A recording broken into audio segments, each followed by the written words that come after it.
1.1 ارب dollar جو ہے وہ آ جائے گا.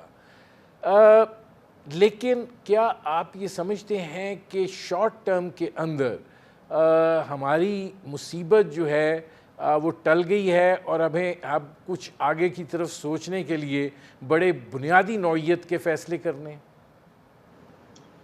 ظاہر سی بات ہے کہ یہ شارٹ ٹرم لون ہے آئی ایم ایف کا اسٹینڈ بائی ارینجمنٹ 9 منتھ کے لیے.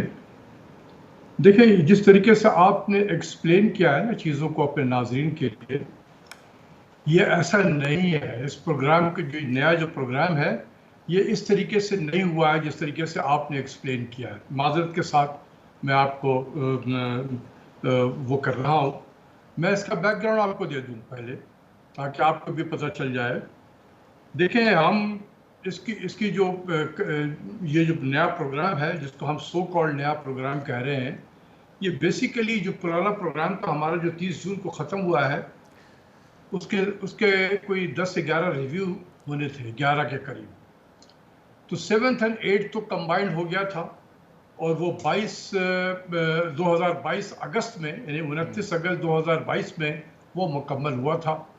اور اس کے بعد 9th ریویو کے لیے ہمیں بہت سارے جو کنڈیشنز ہیں وہ ہمیں دے دیے گئے تھے. پاکستان نے ان تمام کنڈیشن کو ایک ایک کر کے سارا امپلیمنٹ کیا. جب ہم امپلیمنٹ کر دیتے وہ گول پوسٹ چینج کر دیتے تھے اور پھر نیا شرائط دے دیتے تھے. پھر ہم جب اس کو مکمل کر لیتے پھر وہ گول پوسٹ چینج کر دیتے تھے. یہاں تک کہ یہ وقت گزرتا گیا 9th ریویو مکمل ہو کے نہیں دے رہا تھا اور حکومت پاکستان بار بار ایون پرائم منسٹر کے لیول پہ انٹرونشن کرنی پڑ رہی تھی کہ بھائی دیکھو ہم نے اتنے سارے اقدامات کر لیے ہیں 9th ریویو کے، آپ ہمیں پیسہ کیوں نہیں دے رہے ہیں. یہاں تک کہ آخری ملاقات پرائم منسٹر کی جو ہوئی فرانس میں آئی ایم ایف کے مینیجنگ ڈائریکٹر سے، جہاں پر انہوں نے کہا کہ ہم نے 9th ریویو میں اتنے سارے اقدامات کر لیے ہیں تو آپ ہمیں پیسہ کیوں نہیں ریلیز کر رہے. تو انہوں نے جاتے جاتے پھر ایک پرچی پکڑائی آپ کو کہ جائیں آپ انٹرسٹ ریٹ کو بڑھائیں. ہم نے اسپیشل مانیٹری پالیسی کمیٹی کی میٹنگ بلا کے اور 21 سے 22% انٹرسٹ ریٹ کیا. ہمارے فائنانس منسٹر نے 250 بلین کا ایڈیشنل ٹیکس میجر لگا دیا اور بھی کئی اقدامات جو اس نے کہے تھے پرچی پکڑائی تھی وہ ہم نے مکمل کر دیے. تو جب ہم نے وہ آخری جو تھا کنڈیشنز وہ بھی مکمل کر لیا، بائی دا ٹائم یہ ٹائم ختم ہو گیا تھا ہمارا، 30 جون کو یہ پروگرام ختم ہو گیا. تو 9th ریویو میں جتنے اقدامات کیے تھے اس کا ہمیں پیسے نہیں ملے. تو پھر یہ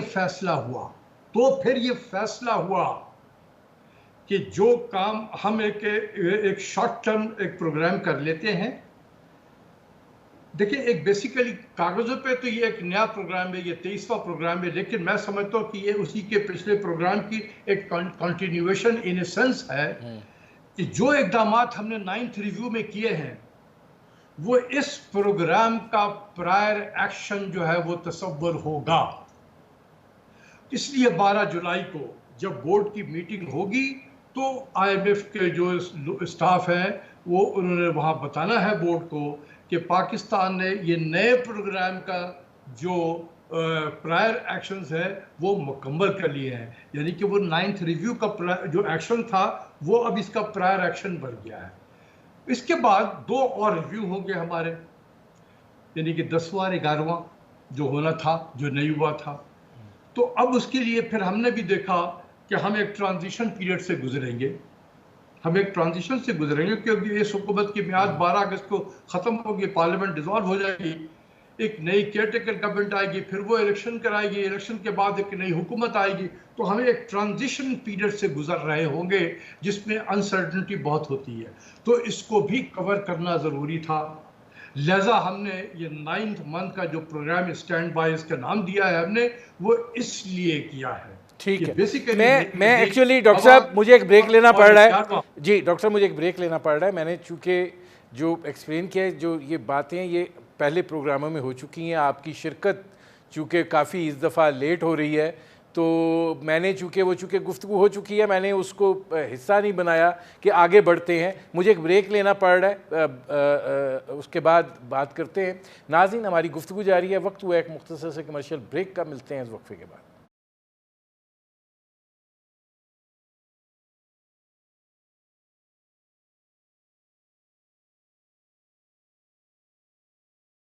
ویلکم بیک. اچھا ڈاکٹر اشفاق صاحب, اب ایک بنیادی سوال, پھر آگے ذرا چلتے ہیں چیزوں پہ.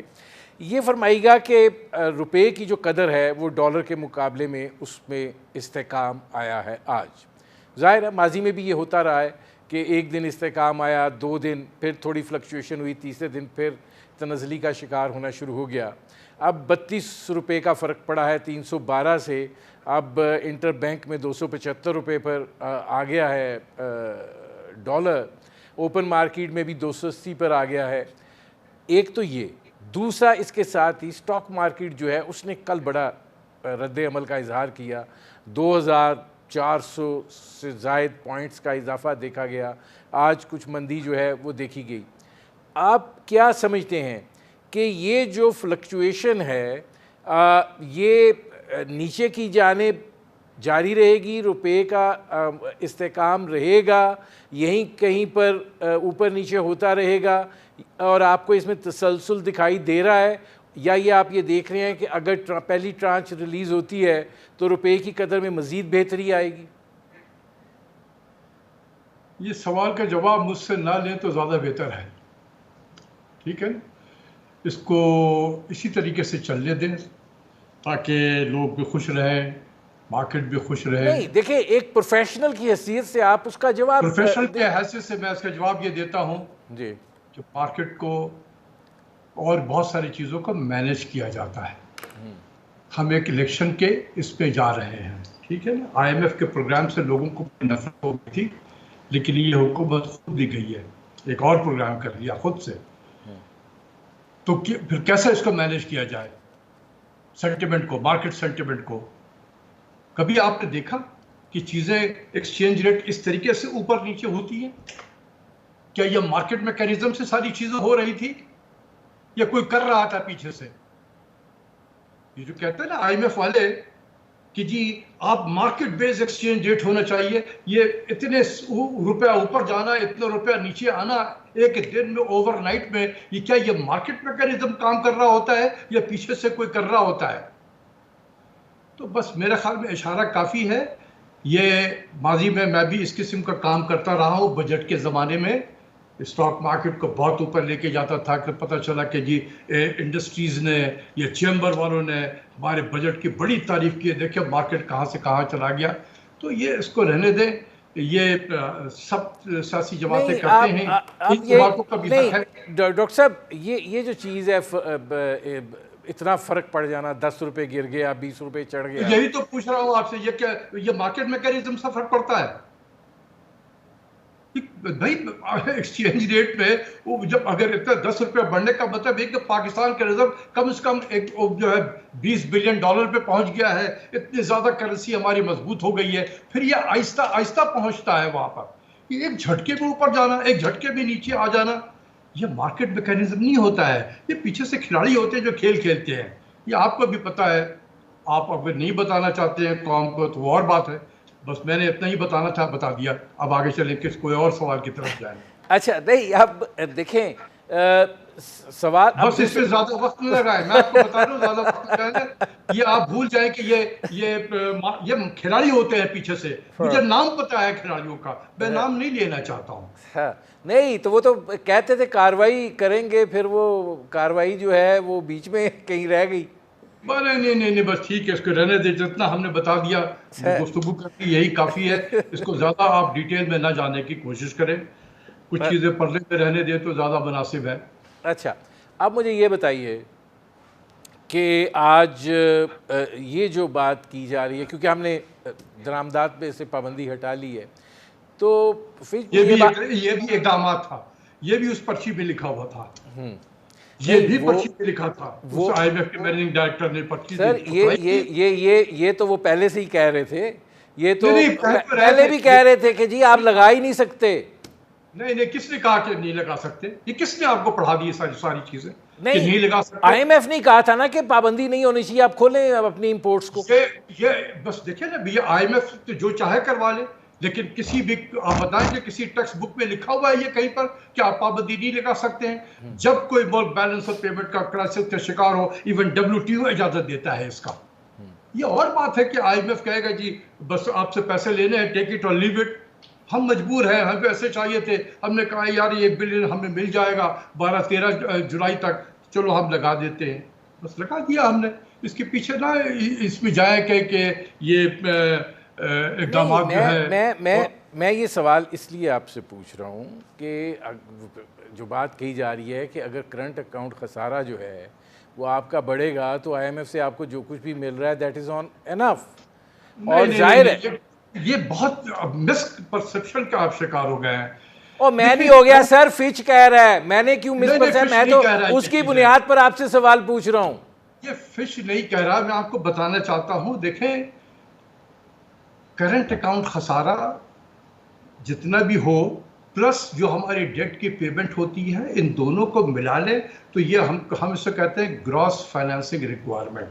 پھر ہمارے پاس انفلوز ہوتے ہیں, تو پھر اس میں جو گیپ ہوتا ہے وہ ہم کہیں سے پورا کرنے کی کوشش کرتے ہیں, اور کہیں سے بھی پورا نہ ہو تو پھر lender at the last resort کے پاس جاتے ہیں, جو ہم آئی ایم ایف کے پاس جاتے ہیں. اس سال کا جو کرنٹ اکاؤنٹ کا خسارہ ہے یہی آئی ایم ایف تھا جس کے اپنے رپورٹ میں آپ دیکھیں لکھا ہوا ہے کہ $10 بلین کے قریب کرنٹ اکاؤنٹ خسارہ ہوگا, جو تقریباً 3.2 بلین ڈالر سے زیادہ نہیں ہوگا اس سال. تو کدھر گیا اس کی ایسٹیمیشن؟ جو اگلے 1 مہینے کی فورکاسٹ نہیں کر سکتا ہے جو ادارہ, ہم ان کے نمبر کو لے کر اتنے شور مچا رہے ہوتے ہیں. آپ ان کی رپورٹ دیکھیں. پھر یہ آیا کہ جی 3 سال میں ہمیں $70 بلین کی پیمنٹ کرنی ہوگی. آپ بھی پروگرام میں یہ باتیں کرتے رہتے تھے, جو آپ کے مہمان آتے تھے وہ بھی یہی کر رہے ہیں. اگلے اس میں 10 بلین پیمنٹ کرنی ہے, تو اگلے 1 سال میں $25 بلین پے کرنی ہے. کدھر چلا گیا وہ سب ڈالر؟ نہیں, ابھی پھر یہ کہا جا رہا ہے $25 بلین پے کرنا ہے. یہ کہا جاتا رہے گا, یہ ایک طبقہ ہے پاکستان میں آپ سے اچھا چلیں, میں آپ سے یہ سوال کرتا ہوں کہ ایگزیکٹلی کتنا پے کرنا ہے اس سال. میں ان سب چیزوں پہ نہیں پڑھتا ہوں, مجھ سے یہ سب چیزیں بہت ساری اسٹریٹجک نیچر کی چیزیں ہوتی ہیں, میں ٹی وی پہ نہیں بولتا ہوں. مجھے پتا ہے کہ میرے بولنے کے کیا اثرات ہوں گے. نہیں, پیمنٹ کتنی کرنی ہے اگر آپ $25 بلین کے رہنے دے, مجھے پتا ہے کہ کتنی کرنی ہے, اس سے بہت کم ہے بس. اس کا مطلب یہ ہے کہ پاکستان جو ہے اس کے لیے یہ اگلا سال بھی جو ہے وہ مشکل نہیں ہے. وی ول میک, ہم اپنی پیمنٹس کریں گے. 11 سال ہو گئے, 11 مہینے گزر گئے ندیم صاحب آئی ایم ایف کے پروگرام کے بغیر. اسی پروگرام میں ہو اگر نہیں ہوا تو ہم تباہ ہو جائیں گے, اگر نہیں ہوا تو برباد ہو جائیں گے. یار 11 مہینے ہو گئے لاسٹ ریویو کے بعد سے, ہم تو برباد نہیں ہوئے. تو اگر نہ ہوتے تو کیا ہم برباد ہو جاتے؟ کمال کی بات ہے یار, یہ ملک ہے, کوئی مذاق تو نہیں ہے نا. نہیں, وہ تو پرائم منسٹر صاحب بھی کہہ رہے ہیں کہ چین اگر ہماری مدد کو نہ آتا اور $5 ارب رول اوور نہ ہوتے تو مسئلہ پھر کہانی کہیں جاتی. کہیں نہ کہیں سے تو چیزیں ہو ہی رہی تھی نا, کہیں نہ کہیں سے چیزیں سے یہ ہوتی رہتی ہیں, ہمیشہ سے ہوتی رہی ہے. نہیں, آپ کا کیا خیال ہے کہ یہ تسلسل آگے چلتا؟ دیکھیں بس رہنے دیں آپ, بالکل چلتا. اب 11 مہینے چلا تو کیا اور 11 مہینے نہیں چل سکتا تھا؟ لیکن ڈاکٹر صاحب اس کے اثرات کتنے گمبھیر ہوئے ہیں. مہنگائی کہاں پہ چلی گئی ہے, انڈسٹری آپ کی بند ہونے پر پہنچ گئی ہے, ملک کے اندر جو اکنامک ایکٹیویٹی ہے وہ جمود کا شکار ہو گئی ہے. حالانکہ ہماری ترسیلات زر اتنی آتی ہیں, جو آپ کی اس سال قربانی ہوئی ہے وہ 25% کم ہوئی ہے, جو معمولی فگر نہیں ہے گزشتہ سال کی نسبت. دیکھیں بات یہ ہے کہ جب ملک بیلنس آف پیمنٹ کرائسس کا شکار ہو اور آئی ایم ایف میں بھی ہو تو اس بات کی عکاسی ہے کہ اس ملک کا ایکسٹرنل بیلنس آف پیمنٹ ٹھیک ہی نہیں ہے. تو پھر آپ سمجھے, تو پھر وہ ملک نارمل حالات میں کوئی بزنس ایکٹیویٹی نہیں کر سکتا ہے. یہ اصول ہے, ٹھیک ہے نا. کیونکہ جو اسٹیٹ بینک جس کی ذمہ داری ہے فارن ایکسچینج ریزرو کو مینٹین کرنا, وہ کرے گا کسی نہ کسی طریقے سے اس کو مینٹین. 11 مہینے اس نے مینٹین کیا ہے. یہ بالکل اسی طریقے سے ہے کہ اگر آپ کا بینک بیلنس گرتا چلا جائے, آپ کی آمدنی نہیں ہو رہی ہے, بینک بیلنس پہ اضافہ نہیں ہو رہا, لیکن ہر مہینے آپ خرچ کر رہے ہیں اور اپنا بل دیے پیمنٹ کرتے چلے جا رہے ہیں, تو آپ کا ڈپازٹ جو ہے بینک میں وہ گرتا چلا گرتا چلا جائے گا. ایک وقت آئے گا کہ آپ بہت سارے جو کام کر رہے تھے وہ نہیں کریں گے آپ, آپ نے مینج کرنا ہے اپنی چیزوں کو آگے چل کے. تو بالکل اسٹیٹ بینک اسی طریقے سے مینج کرتا رہا ہے. یہ بہت مشکل کام تھا لیکن انہوں نے اس کو مینج کیا. لیکن ہم جو پاکستانی ہیں ہم سمجھتے کہ وہ ہمارے کاروبار میں فرق پڑ گیا ہے, ہمارے لیونگ سٹائل میں فرق پڑ گیا ہے, تو یہ تو اچھی چیز نہیں ہو رہی ہے. بھائی دونوں چیزیں نہیں چل سکتی ہیں. جیب میں پیسے ہوں گے تو پھر لائف سٹائل اسی طریقے سے ہوگی, بزنس اسی طریقے سے ہوگا, کارخانے اسی طریقے سے چلیں گے. جب میں کہتا رہا تھا پچھلے 4.5 سال سے, آپ کے پروگرام میں بھی کہتا رہا کہ جس selective and yet aggressive import compression policy کریں, آپ امپلیمنٹ کریں. ہم سوتے رہے 4.5 سال سوتے رہے. جب پلوں کے نیچے سے پانی بہا تو ایک دم ہم نے سارے امپورٹ پہ پابندی لگا دی. تو جب ہم نی جرک ریئیکشن کریں گے تو یہ ہوگا. اور وہ انہوں نے جو کیا ہے وہ ٹھیک کیا ہے, میں ان کو دوش نہیں دیتا ہوں, کیونکہ انڈر دی سرکمسٹانسز اگر میں اسٹیٹ بینک کا گورنر ہوتا میں بھی یہی کام کرتا, کیونکہ میں نے ملک کو بچانا تھا, ملک کے ہونے سے بچانا تھا. مجھے ایک بریک لینا پڑ رہا ہے, میں واپس آتا ہوں. ناظرین ہماری گفتگو جاری ہے, وقت ہوا ہے ایک مختصر سے کمرشل بریک کا. ملتے ہیں اس وقفے کے بعد.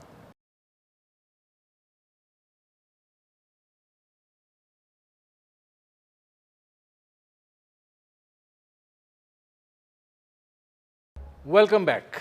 ناظرین میرے آج کے مہمان ڈاکٹر اشفاق, ان سے ہماری گفتگو جو ہے وہ جاری ہے. اب ڈاکٹر صاحب گزارش یہ ہے کہ وسائل تو پھر آپ نے جنریٹ کرنے ہیں نا, اور وسائل جنریٹ کرنے کا ذریعہ جس حالت میں ہم اس وقت تھے وہ آئی ایم ایف سے ہی گزر کر جاتا ہے, تو کیا کرتے؟ یہ دیکھیں, میں تو یہ کہہ رہا ہوں کہ یہ جو پروگرام ہوا ہے اسٹینڈ بائی, یہ وقت کی ضرورت تھی. یہ میں بھی کہہ رہا ہوں, یہ میں خود کہہ رہا ہوں, کیونکہ میں بہت زیادہ مخالف ہوں آئی ایم ایف کے پروگرام کا, کیونکہ مجھے پتہ ہے کہ اس پروگرام نے, میں آپ کے بھی نالج میں اضافہ کرتا چلوں, اس پروگرام نے 4.5 سال ہم نے گزارے ہیں آئی ایم ایف کے پروگرام میں, $135 بلین کا اس ملک کو فائنینشل نقصان پہنچا ہے. $135 بلین. 13 سال وار آن ٹیرر میں پاکستان کو فائنینشل کاسٹ ہوا تھا 130 billion. This was more than the war on terror on Pakistan. تو میں اسی لیے اس دن سے کسی لیے لوگوں کو روکتا رہا کہ خدا کے واسطے نہ جاؤ. نہیں ڈاکٹر صاحب, اب اس میں ایک سوال ہے نا کہ اگر آپ یہ کہہ رہے ہیں کہ $135 ارب کا نقصان پہنچایا ہے, تو ذرا اس کو ایکسپلین کریں گے کہ کیسے پہنچایا؟ انٹرسٹ ریٹ کو صرف 2 پالیسیز کی بات کر رہا ہوں, صرف 2 پالیسیز, انٹرسٹ ریٹ اور ڈیویلیویشن. صرف انٹرسٹ ریٹ ڈی ویلیویشن کا جو کمبائنڈ امپیکٹ ہے وہ $135 بلین ہے. صرف اپریل 2022 سے لے کر مارچ 2023 تک کے کا نمبر ہے, $63 بلین کا نقصان ہوا پاکستان کو. یہ سب دیکھیں, ہم جب بات کرتے ہیں تو کیلکولیشن کر کرتے ہیں, یہ ہواؤں میں بات نہیں کرتے ہیں. کسی کو شک ہے آ جائے میرے پاس نیسٹ میں, میں ان کو دکھاتا ہوں کیسے کیلکولیٹ کیا ہوا. لیکن ڈاکٹر صاحب اگر یہ صورتحال تھی تو ڈالرز تو ہمارے پاس, ڈالرز کا ہی تو کرائسس ہے, وہی نہیں ہے, تو پھر آپ ظاہر ہے روپے نے تو گرنا ہے اور اس کے اوپر پھر آپ کو نقصان بھی اٹھانا ہے. یہ روپیہ جو گرا ہے, یہ ابھی جو چڑھا ہے, یہ کیا مارکیٹ میکینزم سے چڑھا ہے ابھی, یا جو ماضی میں نیچے آیا تھا کیا یہ مارکیٹ میکینزم سے آیا تھا؟ خود سوچیں نا, آج جو کل جو ہوا ہے یا آج جو مارکیٹ میں ہوا ہے, اسی کو آپ پیچھے کی طرف لے جائیں اور دیکھیں, خود فیصلہ کریں کہ کیا یہ مارکیٹ ڈالر کی کمی کی وجہ سے ایکسچینج ریٹ نیچے جا رہا تھا, کیا آج ڈالر آسمان پہ ہمارے پاس پہنچ گیا ہے ہمارے خزانے میں کہ ایک دم 15 سے 20 روپے اوپر چلا گیا؟ سوچا کریں. نہیں وہ سوچ رہے ہیں, میں اصل میں اب بہت سی چیزیں ہیں نا کہ جو سرکار سے پوچھنے کی ہیں کہ بھائی جان جب یہ میکینزم اوپر نیچے ہوتا ہے, آپ نے وہ ان سے پوچھیں گے آئیڈینٹیفائی بھی کیا تھا, تو آپ نے اس کا کیا نتیجہ نکلا, وہ جرمانے بھی پتہ نہیں ہوئے کہ نہیں ہوئے. لیکن اب ایک اگلا سوال یہ ہے, سرکار سے نا جا کے پوچھیں, فائنانس منسٹر سے پوچھیں, یا ابھی جو گورنر اسٹیٹ بینک جس نے آج پریس کانفرنس کی ہے کراچی میں, کیا آپ کا نمائندہ نہیں تھا وہاں پر؟ وہ نمائندہ پوچھ نہیں سکتا تھا؟ یہ بھی ڈاکٹر اشفاق نے بتانا ہے یہاں ٹی وی پہ بیٹھ کے؟ نہیں اب یہ بتائیے ڈاکٹر صاحب, گزارش یہ ہے کہ ظاہر ہے کہ اب ایک سٹینڈ بائی ارینجمنٹ تو ہو گیا ہے, اب اس سٹینڈ بائی ارینجمنٹ کے نتیجے میں آپ کو آگے کیا صورتحال دکھائی دے رہی ہے کہ کوئی پہیہ چلنے کی امید ہے اور صورتحال کوئی کنسالیڈیٹ ہونے کی امید ہے کہ ہم پھر اس کے اوپر آگے بڑھ سکیں؟ بھائی میرے 35 سال سے ہم آئی ایم ایف میں ہیں، تو کیا بہتری ہو گئی ہے ہمارے یہاں پر؟ جو 9 مہینے میں اس آئی ایم ایف کے پروگرام سے بہتری ہو جائے گی؟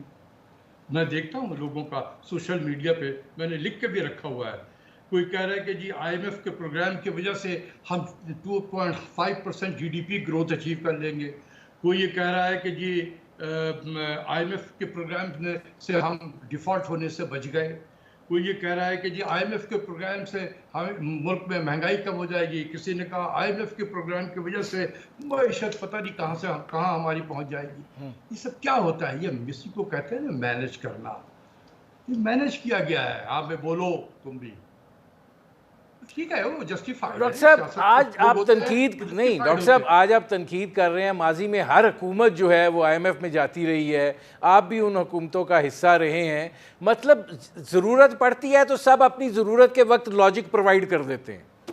نہیں دیکھیں لاجک، میں تو ہمیشہ سے آپ کو کہہ رہا ہوں کہ میں آئی ایم ایف کے پروگرام میں جانے کا مخالف ہوں، ہمیشہ سے کہتا رہا ہوں، میں تو perhaps I'm the only one in this country۔